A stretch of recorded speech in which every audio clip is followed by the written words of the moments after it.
아가서가 분위기가 쫙 전환되어지는 장면이 있습니다. 어디가 분위기가 쫙 바뀌는 자리냐면은 아가서 4장 6절하고 7절, 이 7절하고 8절이 그렇습니다. 이거는 김용현 목사님 하면 잘 되던데 내가 하면 이게 막 넘어간다. 이게 안 되네. 이게 사람을 가린단 말이에요. 방송실에서 해주십시오. 4장 7절에서 8절 보여주십시오. 안 나올 예정인가 봅니다. 7절에서 8절 같이 좀 읽겠습니다. 나의 사랑, 나의 어여쁘고 아무 흠이 없구나. 내 신부야, 너는 레바논에서부터 나와 함께하고 레바논에서부터 나와 함께 가자. 아마나와 스닐과 헤르몬 꼭대기에서 사자굴과 포병산에서 내려오너라. 여기가 아가서가 분위기가 확 바뀌는 곳이에요. 왜 무엇이 바뀐다고 이야기를 하냐면 이 술람미 여인을 부르는 호칭이 바뀌어버렸어요. 지금까지는 술람미 여인을 부를 때마다 뭐라고 불렀냐면은 어여쁘다라고 자꾸 불렀다고요. 이 야페라는 단어인데 에스더를 성경이 야페라고 부르거든요. 예쁘다 이런 뜻인데 예쁘다 이렇게 불러왔어요. 지금까지는. 근데 이 4장 8절에 가가지고 예쁘다는 대신에 다른 이름이 처음으로 하나가 등장한 거예요. 그 이름이 신부라는 이름이 등장했다 이거예요. 그러니까 이게 예쁘다에서 신부로 넘어가는 장이 여기예요. 근데 이게 무슨 의미가 있는가를 여러분들이 이해를 하셔야 되는데 이 1장 5절 봅시다. 1장 5절에 가면은 이렇게 돼 있어요. 읽어보죠. 예루살렘 딸들아, 내가 비록 검으나 아름다우니 게달의 장막 같을지라도 솔로몬의 휘장과도 같구나 했습니다. 이게 처음에 이 술람미 여인이 자신을 바라보는 모습이에요. 그때 자신을 향해서 뭐라고 했냐면 야페라고 안 부른 거야. 뭐라고 불렀다고요? 나는 게달의 장막이다. 나는 볼품 없어. 나는 검해. 여기서 검하다는 건 그냥 단순히 피부가 까마다고 하는 인종차별적인 이야기가 아니라 자기 자신이 너무 천한 거예요. 왕 앞에 내놓을 만큼 아름답지 않은 거예요. 너무 볼품 없는 거예요. 누가 그렇게 느끼고 있다고요? 자기 자신이 그렇게 느끼고 있어요. 근데 이렇게 자기 자신을 별 볼 일 없는 사람으로 이해하고 그냥 천한 사람으로 이해하는 사람이 왕비가 될 수 있겠습니까? 불가능한 거예요. 그래서 솔로몬이 와가지고 제일 처음부터 하는 거이 뭐냐면 너 검하지 않아. 너는 남들이 다 검하다고 말할지는 모르겠지만 너는 검지 않아. 너는 내 눈에 볼 때는 야패. 너무 예뻐 하면서 자꾸 뭐를 회복시켜 주려고 그러는 거예요. 자존감을 회복시켜 주려고 그런다고요. 이게 왜 중요하냐면 술람미 여인이라고 하는 여인은 단순히 한 3,000년 전에 중동 지방에 살았던 어떠한 여자를 의미하는 게 아니에요. 그냥 솔로몬과 한 여자의 연애 이야기라면 성경에 들어올 이유가요. 없지 않겠어요. 성경에 딱 들어왔다는 것은 이 솔로몬은 누구를 상징하고 예수님을 상징을 하고 왕 대신 예수님을 상징하고 저 술람미 여인은 누구를 상징하고 우리를 상징한다 이거예요. 그래서 우리는 원래는 어떤 모습이냐면 게달의 장막같이 볼품없는 인생이라 이거예요. 어느 면에서요? 우리 죄 아래 놓여져 있으니까. 죄의 오빠들이 우리를 붙잡고 우리를 자기 마음대로 막 주장하고 있기 때문에 우리는 사실 뭐를 하려고 해도 의를 이룰 수가 없어요. 성경이 이렇게 표현하잖아요. 모든 사람이 죄를 범하였음에 하나님의 영광에 이르지 못한다고. 예외 없어요. 어떠한 사람도 하나님이 뜻하시는 그 영광의 세계에 자기 힘으로 들어갈 사람이 없고 또 죄의 삭은 사망이라고요. 여러분 사망이라는 것은 어떤 의미냐면 사망에서는 생명이 나올 수 있다 없다? 없다 이거예요. 그러면 사망은 뭘만 내놔요? 부패를 내놔. 사망은 부패를 내놔요. 그래서 이 사망의 몸 안에 놓여져 있는 사람에게서는 나오는 것이 거룩하지 않고 아름답지 않고 향기 나지 않고 훌륭하지 않아요. 다 구정물과 같은 부패의 증상들만 끊임없이 내어놓고 있는 사람들이니 이런 상태로는 하나님의 영광에 이를 수가 없는 거란 말이에요. 그렇기 때문에 주께서 우리를 당신의 신부 삼기 위해서는 이 상태를 바꿔야 돼. 그렇잖아요. 사망의 몸을 바꿔야 돼. 사망을 뭘로 바꿔놔야 돼요? 영생으로 바꿔놔야 돼요. 죄인을 뭘로 바꿔놔야 돼요? 의인으로 바꿔놔야 돼요. 그러니까 성도에게 자존감 회복이라는 건 너 훌륭해, 너 대단해, 이게 아닌 거예요, 여러분. 세상의 심리학에서는 당신 훌륭해 이렇게 격려해주고 다독거려주는 것이 자존감을 회복하는 길이 되지만, 성도는 그 정도로 자존감 회복될 사람이 아닌 거예요. 성도는 언제 자존감이 회복되어지냐면, 저가 죄에서부터 건진받았을 때, 주의 보혈이 흘러서, 아들의 피가 흘려서, 영광의 하나님의 피가 흘려서 우리가 죄에서부터 벗어나 뭐가 되는 거예요? 하나님의 자녀가 되는 거예요. 이게 자존감 회복이라고요. 이거를 위해서 주께서는 다른 건 다 안 해. 오직 여기에만 집중하시는 거예요. 여기에 집중해가지고 너는 아름다워, 너는 내 피로 샀으니까 너는 내 자녀야 라고 하면 자꾸 야페라 라고 불러준 거란 말이에요. 그래서 이제 회복이 됐어. 그럼 이제 여기서 만족을 하면 되겠어요, 안 되겠어요? 예쁘다로 만족하면 되겠어요, 안 되겠어요? 아니, 연애 생각해 보시면 돼요. 두 사람이 연애를 하는데, 아이고 당신 예쁘다 이걸로 끝내버리면요, 여러분 그런 사람을 조심하셔야 됩니다. 재빙일 확률이 높습니다. 그렇잖아요? 아닌가요? 우리가 연애를 하는 목적은 뭐예요? 목사님 너무 오래된 얘기를 해서 연애를 왜 했는지를 모르겠어요. 그런 건 아니죠. 여러분, 연애를 하는 목적은요, 결혼을 하기 위해서 아니에요. 네? 그러니까 신부가 되는 거예요. 그러니까 신부가 된다는 건 여러분, 연애는 끝내고 이제부터 뭐를 하는 거예요? 사는 거 아니겠어요. 동화를 잘못 읽어서 그래요. 네? 어린 시절에 읽었던 동화의 이런 얘기들은 전부 다 공주님이 왕자님과 결혼해서 어떻게 살았다? 잘 먹고 잘 살았다, 이렇게 끝나잖아요. 우리가 살아봐서 알지만 연애가 좋아요? 결혼하고 나서가 좋아요? 그렇잖아요? 예. 연애는 항상 어떤 모습으로 만나요? 예쁜 모습으로 만나잖아요. 예쁜 모습으로. 안 그렇습니까? 근데 결혼은요, 현실 아니에요. 아침에 이렇게 일어났더니 여기 침 쭉 흘려져 있는 모습을, 머리 부시시한 모습을, 변장하지 않은 모습을 서로 보고 살아야 되는 그런 사이 아니겠어요? 그래서 사는 건 전쟁이에요. 그러니까 주께서도 이 술람미 여인에게 예쁘다의 수준을 넘어서 이제 뭐를 원하시는 거예요? 신부된 삶을 원하는 겁니다. 신부된 삶을 살기 위해서는 바뀌어야 되는 게 있다, 이거예요. 바뀌어야 되는 게. 그 바뀌어야 되는 거 보시죠. 4장 8절 읽겠습니다. 내 신부야, 너는 레바논에서부터 나와 함께하고 레바논에서부터 나와 함께 가자. 아마나와 스닐과 헤르몬 골짜기에서 사자굴과 표범의 산에서 내려오라고. 그러니까 내려와야 되는 곳이 있는 거예요. 레바논에서부터 내려와야 돼요. 아마나와 스닐과 헤르몬에서 내려와야 돼요.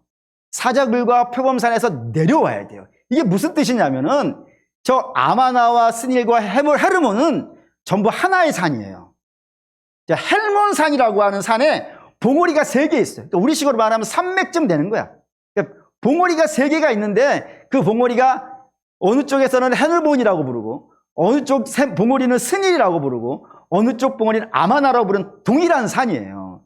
그 산에서부터 내려오라는 건데, 저 새 레바논은 술람미 여인이 살고 있는 고향입니다. 술람미가 저기에 있어요.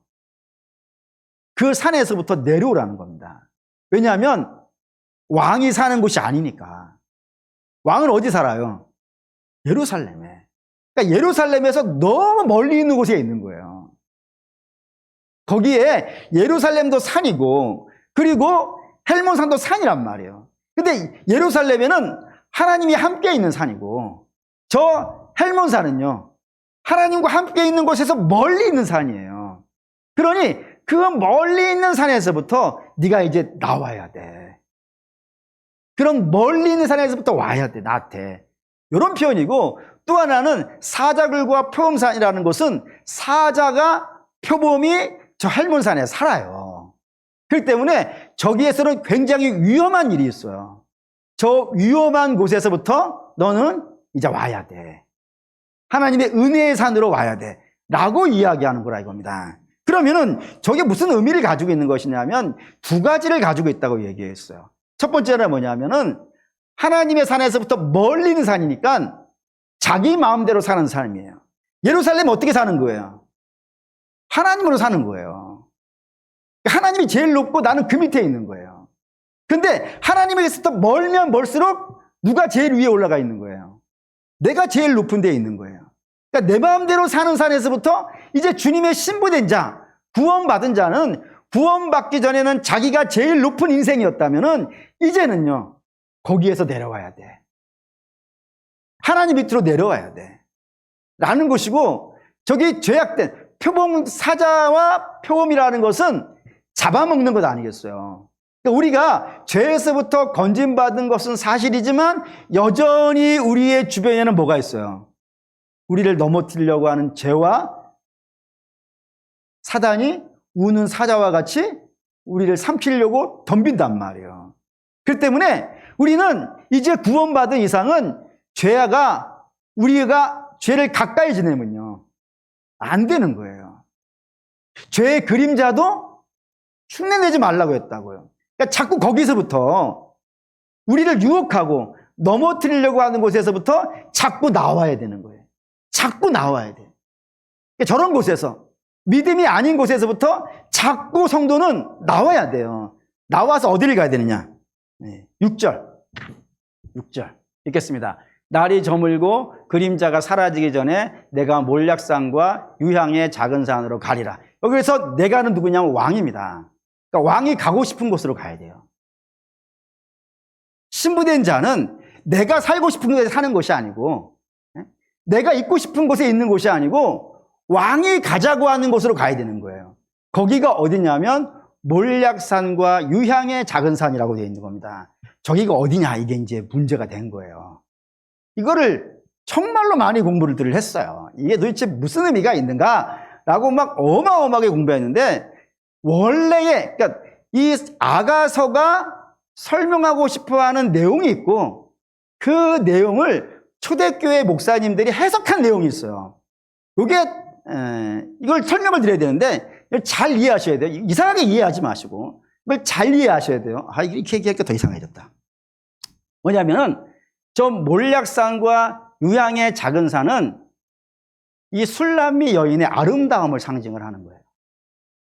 그래서 솔로몬이 야 내가 이 아름다움 너는 이런 아름다움이 있어야 돼 라고 말한 거예요 지금. 그 아름다움이 뭐냐면은 그냥 직구로 가죠. 저 여자의 가슴이에요. 두 개의 가슴이에요. 봉우리와 같은 모습을 가지고 있다고 해서 이렇게 부른 거예요. 근데 그러니까 여성이 가지고 있는 아름다움 중에 가장 큰 아름다움이 가슴의 아름다움이거든요. 그 아름다움을 몰약산과 유향의 작은 산으로 설명을 한 거예요.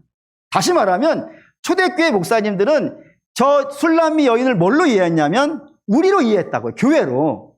그러니까 교회에는 두 가지 아름다움이 반드시 여인의 가슴처럼 아름다움이 교회는 두 개가 있어야 된다는 겁니다. 그 두 개가 첫 번째가 뭐냐면 몰약의 산인 거예요. 몰약은 어떤 약이냐? 시신에 바르는 약품이라고 그랬어요. 그러니까 죽음을 상징하는 거예요. 그러니까 뭐가 죽어야 되는 것이냐면 자기가 죽어야 되는 거예요. 신랑을 따라가려면 왕을 따라가려면 자기가 죽어야 되는 거예요. 항상 주께서 당신의 백성들에게 너희가 정녕 나를 따르려거든 가장 먼저 뭐를 하라고요? 자기를 부인하는 거예요. 이게 교회의 진짜 아름다움이에요, 여러분. 교회는 건물로 아름다운 게 아니라니까요. 교회는 재정으로 아름다운 게 아니고요. 교회는 시설로 아름다운 게 아니에요. 그런 것들이 아무리 대단하고 멋있다 하더라도 교회는 그런 걸로 아름다움을 따지지 않아요. 만약에 그런 걸로 아름다움을 따진다 그러면 예수님 공동체가 제일 볼품없지. 왜냐하면 예수님 공동체는 뭐가 없으니까요. 여우도 굴이 있다면서요. 새도 머리 돌 때가 있다면서요. 근데 예수님 당신 자체가 아무것도 안 가지고 계신 분이니까 예수님 공동체가 제일 볼품없는 것 아니겠어요. 아예 주께서 그 백성들이 너무너무 자랑하고 멋있어하는 예루살렘 성전을 어떻게 하세요? 무너뜨리시잖아요. 야, 이런 거 필요 없어.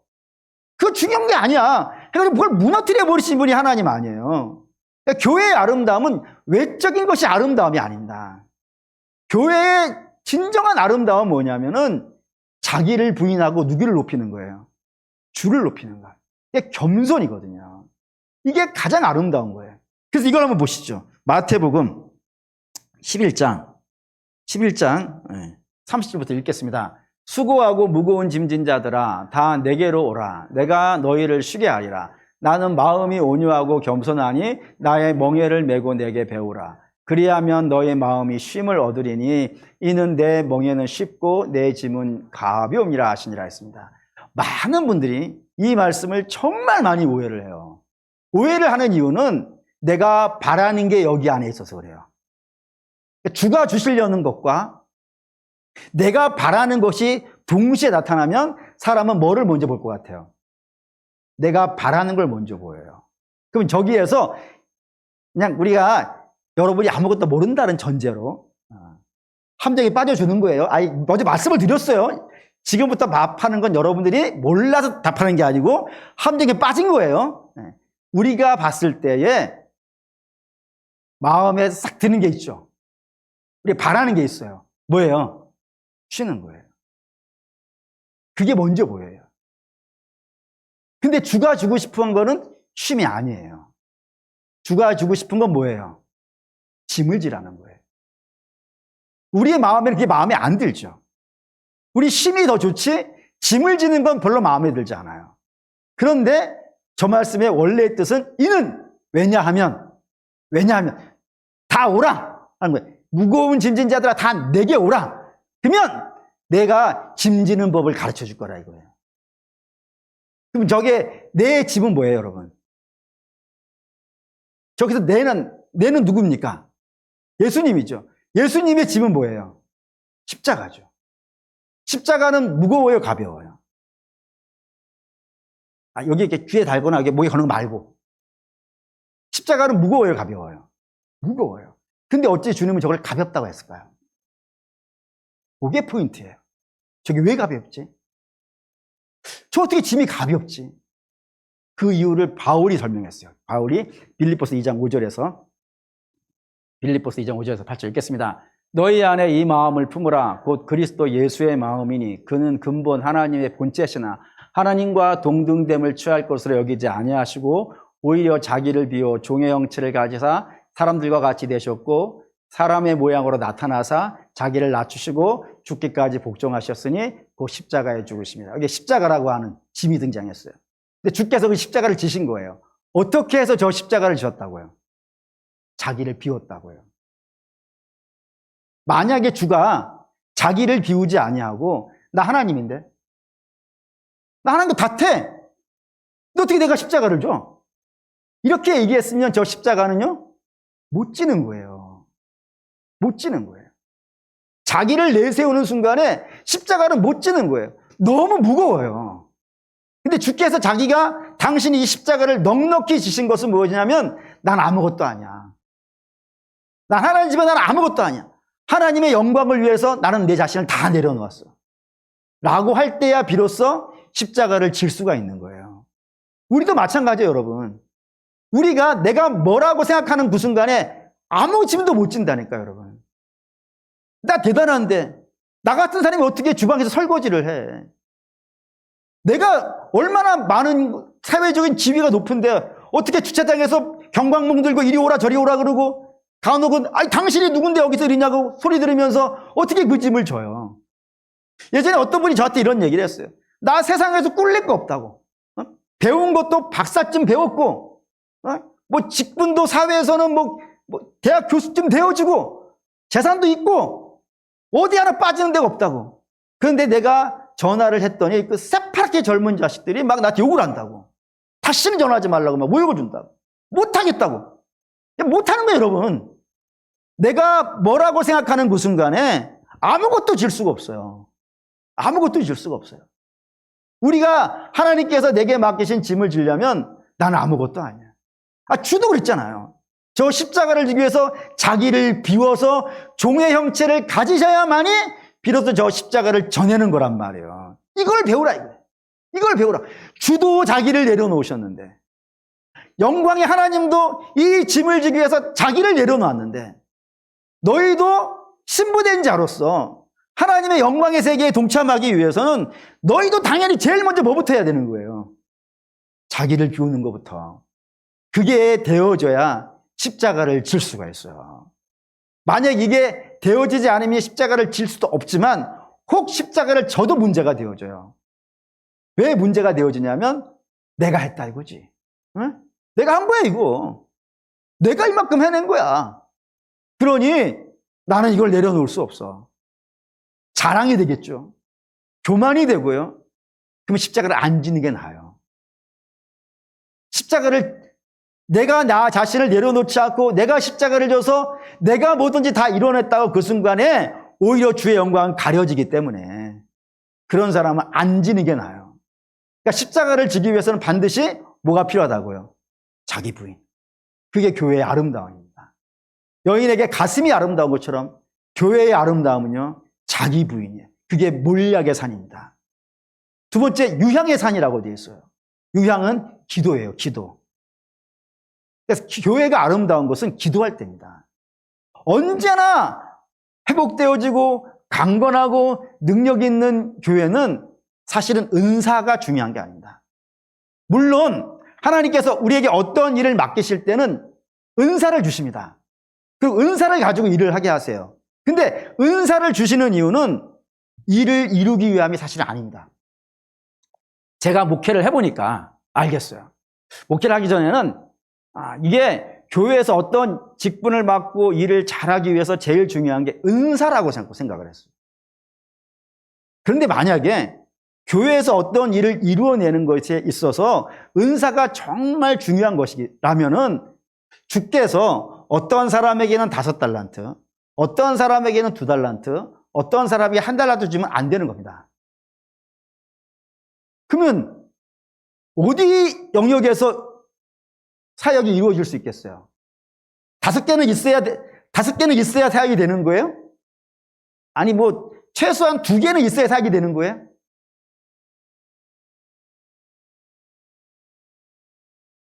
알아듣고 있다. 그러니까 아니 은사가 많아야 주님의 교회의 사역이 되어진다 그러면은 주께서 1달란트 주는 건 너무 불공평하잖아요. 그건 일을 되게 하라는 건지 안 되게 하라는지 모르는 걸 아니겠어요.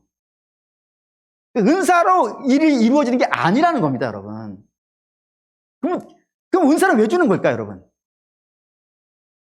은사를 주시는 이유는 그걸 갖고 해보라는 거예요. 그러니까 여러분들 은사가 있으면 그거 갖고 해보셔야 돼. 해보세요. 부탁드려요. 해보세요. 그러면 알겠어요. 안 되는구나. 은사로 안 되는구나. 그걸 알게 하기 위해서. 세상은 뭐가 있어야 된다고 생각하잖아요. 뭐가 있어야. 아니, 소도 비빌 언덕이 있어야 일어난다고. 하나님, 뭐를 시켰으면 뭔가는 주시고 하라고 하셔야지. 그래서 하나님이, 그럼 한국 해봐. 만나도 마찬가지잖아요. 이스라엘이 배가 고파서 못하겠어요. 그랬더니, 그럼 밥 줄게. 해봐. 했더니 그 밥 먹고 뭐예요? 반역만 하잖아요. 그러니까 은사를 가지고 해보라 이거예요. 해보면 안 되는 걸 아는 거예요. 안 되는 거. 이걸로 안 되는구나. 이걸로 안 되는구나. 그러면 그제서야 뭐를 하는 거예요? 항복을 해. 항복을 해요. 항복한 자가 하는 게 뭐예요? 기도예요, 여러분.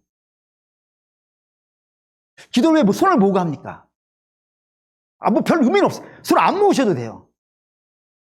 손을 모으는 이유는 뭐냐면 항복이 항복.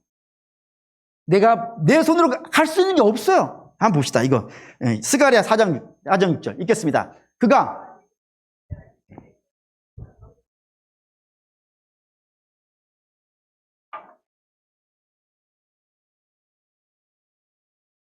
오직 나의 영으로 되느니라. 힘으로 안 돼. 능으로도 안 돼. 하나님의 일은 저런 걸로 안 돼. 저런 걸 주신다니까요. 이스라엘이 저걸 주셨다니까요. 근데 그걸로 안 돼. 오직 뭘로 된다고요? 하나님의 영으로. 되기 때문에 우리는 항상 주님의 일을 감당할 때 어떤 모습으로 있어야 되냐면, 하나님 제 힘으로는 안 됩니다. 주님 저를 좀 도와주십시오. 기도의 자리에 있어야 되는 거예요. 그러니까 교회는 이게 두 개가 멋이에요. 교회의 진짜 멋있는 아름다움은 내가 아무것도 아니라고 하는 자기 부인과 철저히 하나님만 의지하는 기도. 이 두 가지가 교회의 아름다움이라고 되어 있습니다. 그래서 교회는 하나님께서 교회를 가지고 세상을 통치하실 때 이 겸손과 기도로서 이 신부는 세상을 통치하는 겁니다. 능력으로 하는 것이 아니고 항상 겸손한 모습과 항상 기도의 모습으로 통치를 하게 되어지는데, 이 겸손과 기도를 배우기 위해서는 반드시 두 가지가 필요하다고 되어 있습니다. 그 두 가지 중에 보시죠. 10절 읽겠습니다. 내 누이, 내 신부야, 내 사랑이 어찌 그리 아름다운지, 내 사랑은 포도주보다 진하고 내 기름의 향기는 각양 향품보다 아름답도다 했습니다. 두 가지. 첫째는 포도주고 또 하나는 기름입니다. 여기 포도주라는 것은 예수님이 자기 희생적 사랑이라 그래요. 왜냐? 포도주를 만들기 위해서는 뭐를 해야 되는 거예요?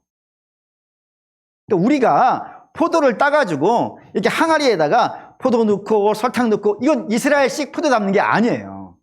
이스라엘식 포도 담는 것은 포도를 포도즙 안틀에 넣고 어떻게 해야 돼요?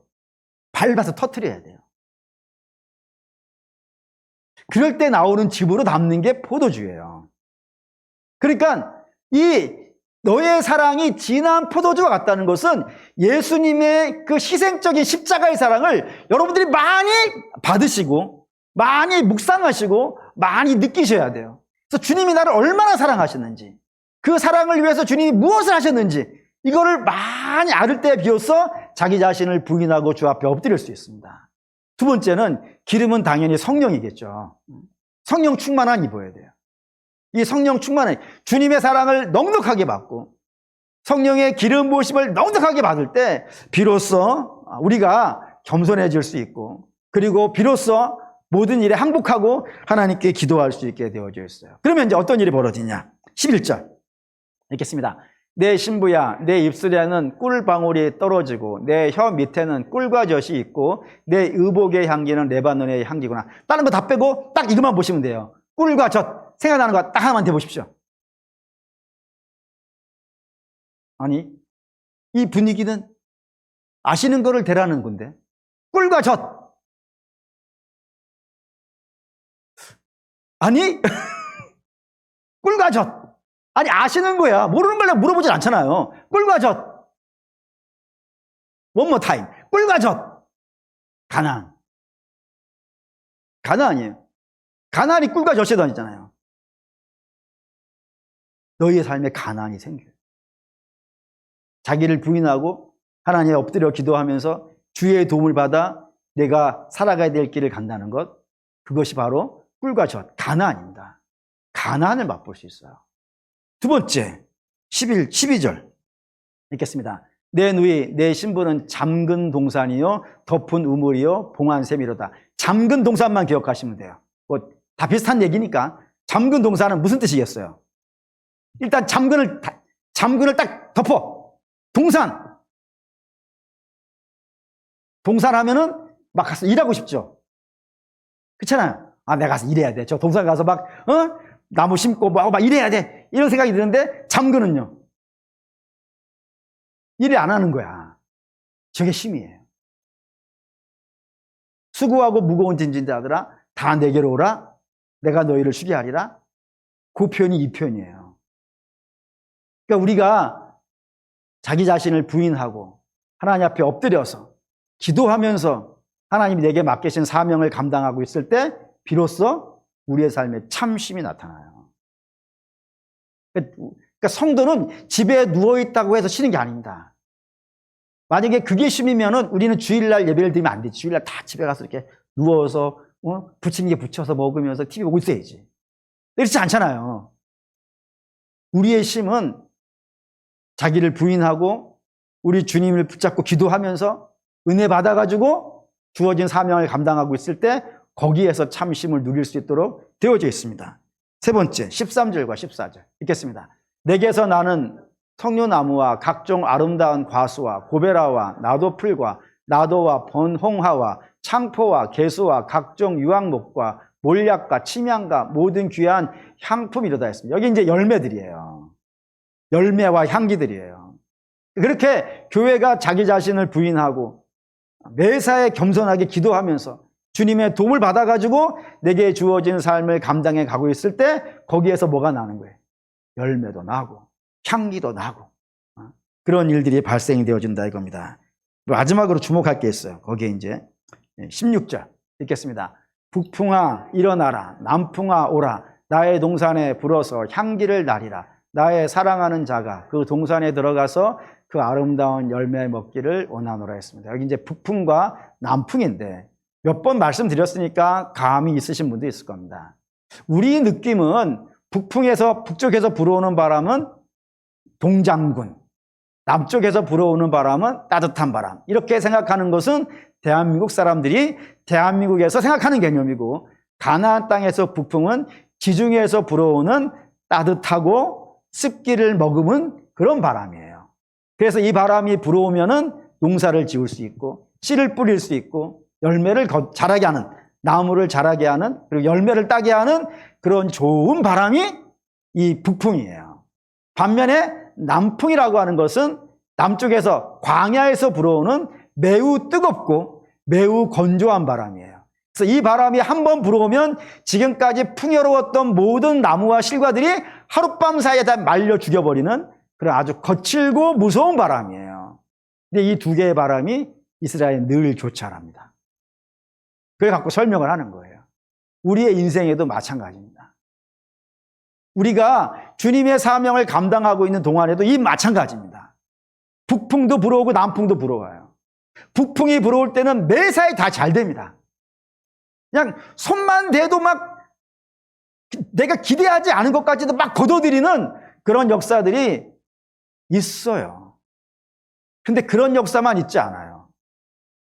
남풍이 불어올 때가 있어요. 정말 내가 열심히 하고 참 애를 썼는데도 불구하고 내가 그동안 거둬놓은 것이 다 없어져 버리는 그런 일들도 있어요. 낙심되고 실망할 일이 있다니까요. 저게 다 없어지는 것. 매사에 좋은 바람만 불어나는 것, 우리 천국 갈 때, 천국 가면 이렇게 될 거예요. 근데 누차에 걸쳐 말씀드리지만 우리는 아직 천국에 가지 않았어요. 이 땅에 있어요. 그 때문에 북풍과 남풍이 끊임없이 반복되어지는 곳에 우리가 있어요. 그런데 불구하고 우리가 실망하지 않는 이유는 이게 북풍이 불어오든 남풍이 불어오든 관계가 없다 이거예요. 왜? 물론 남풍 안 불었으면 좋겠어요. 저도 불어보니까 견디기 힘든 건 마찬가지예요. 목사님이니까 뭐 좀 남풍 좀 불어도 그냥 뭐 노래 부르면서 택도 없는 소리인데 해보니까 못 가겠던데요. 그런 일이 있어요. 그런데도 불구하고 우리가 이걸 견뎌낼 수 있다라고 하는 것은 이 모든 바람 속에 하나님이 함께 하시니까. 그래서 당신의 동상에 향기를 나게 한단 말이에요. 그러니까 남풍이 불어와도 남풍으로 인하여서 주님의 향기가 나고, 북풍이 불어도 북풍으로 말미암아 주님의 향기가 나게 한다고요. 그래서 사도 바울이 모든 것이 합력하여 선을 이룬다고 하는 거예요. 그러니까 이게 예수 믿으니까 그러는 거예요. 예수 믿으니까. 예수 안 믿으면 북풍 속에서 망해요. 홍수로 망해요. 그러니 우리가 예수 믿고 있으니까 북풍이 오면은 좋지 당연히. 그런데 남풍이 불어서 힘들어요. 힘듦에도 불구하고 여기에서 주님께서 당신의 뜻을 이루시겠지. 분명히 여기에도 하나님의 뜻이 있을 거야. 그걸 이뤄내실 거야. 라고 하는 소망을 갖고 그 시간을 견뎌가는 거예요. 견뎌가는 과정 속에 주님의 향기가 막 진동해지는 역사가 어쩌면은 이 남풍이 불어오고 있는 이 거친 환경 속에서 더 강한 향기가 난다 이겁니다. 고로 사랑하는 믿음의 성도 여러분, 이 약속을 붙잡고 우리 사는 거지. 사역을 감당하는 거예요. 결론합시다. 결론 이겁니다. 이제 우리는 예쁘다 수준의 신앙인이 아닌 거예요. 이제 우리는 주님과 함께 신부된 자로서 왕과 함께 이 세상을 통치하고 다스려야 돼요. 그러기 위해서 필요한 것이 자기 부인과 기도라고 했습니다. 그럼 반드시 하나님께서 아름다운 역사를 나타내실 거예요. 이걸 믿기 위해서 제가 여러분에게 몇 가지만 딱 부탁드리고 마칠게요. 첫째, 말씀에 소망을 두십시오. 우리는 보이는 것을 보고 가는 자들이 아니라 하나님의 약속을 믿고 가는 자들 아니겠어요? 반드시 하나님은 당신의 말씀대로 우리를 복되게 해줄 줄 믿습니다. 그 약속을 믿으세요. 그리고 기도로 힘을 내십시오. 기도하십시다. 더 기도하십시다. 이 정도의 기도를 안 된다 그러면 더 많은 기도하시면서 기도 속에서 하나님의 강렬한 힘을 받으셨으면 좋겠고, 세 번째, 서로 더 사랑하셨으면 좋겠어요. 내 계명을 너희에게 주노니 하고 마셨던 그 계명이 서로 사랑하라였으니까 더 사랑합시다. 부탁드리는 건 홀로 있지 마십시오. 하와가 홀로 있을 때 사단이 왔어요. 아담하고 같이 사랑하고 있었으면 안 왔을지도 아닌가? 어떻게 왔을까? 모르겠네. 아담하고 같이 어쨌든 아담이 없는 자리에, 하와 홀로 있는 자리에 사단이 찾아와서 그를 걸고 넘어졌어요. 그 때문에 성도는 결코 혼자 있으면 안 됩니다. 서로 돌아보아 사랑과 선행을 격려해서 모이기를 피하는 어떠한 사람의 습관과 같이 하지 말고 오직 권하여 그날이 가까운 볼수록 더욱 그러하자 했습니다. 어려울 때일수록 더 많이 모이시고 더 많이 사랑하시고, 힘 있는 사람들이 힘 없는 사람들을 좀 안아주고 부축해주고, 힘 없는 사람은 힘 있는 사람에게 좀 기대십시오. 그렇게 해서 힘 없던 사람이 힘 있는 날이 오지겠죠? 그러면 또 힘 있는 사람이 힘 없어질 날도 있을 것 아니겠어요? 그럼 같이 또 이번에 또 이쪽에서 기대지 뭐. 지금은 여러분이 저한테 기대고, 때가 되면 제가 기운이 빠져가지고 막 쓰러질 때 제가 여러분에게 좀 기대고, 그렇게 가면 안 될까요? 이왕 해줄 아멘이면 좀 세게 해가지고 서로 좀 합시다. 응? 제가 힘이 있을 때는 여러분이 저한테 기대고, 제가 힘이 빠졌을 때 제가 여러분에게 좀 기대고, 그렇게 하는 거예요. 분명히 하나님은 자기를 부인하고 기도하면서 주님 따라가는 자들을 도우실 겁니다. 반드시 그렇게 할 겁니다. 반드시 주님이 향기가 나게 하고 열매 나게 하실 거예요. 그 약속을 믿고 오늘도 믿음의 선한 싸움 싸우시는 저 여러분 되시기를 주의 이름으로 축원합니다. 아멘. 결단하시죠.